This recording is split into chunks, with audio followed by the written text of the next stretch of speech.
হাসরের ময়দানে যে 5টি প্রশ্ন করা হবে, এক নম্বরে হচ্ছেন জীবন কিভাবে কাটিয়েছ। নাম্বার 2, যৌবন কোথায় ব্যবহার করেছ। নাম্বার 3, অর্থ উপার্জন কিভাবে করেছ।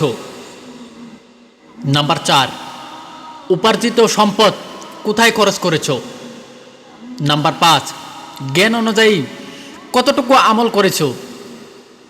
রাসূলুল্লাহ সাল্লাল্লাহু আলাইহি ওয়াসাল্লাম কিয়ামতের দিন মানুষের পা সরবে না যতক্ষণ না 5টি প্রশ্নের উত্তর দিবি।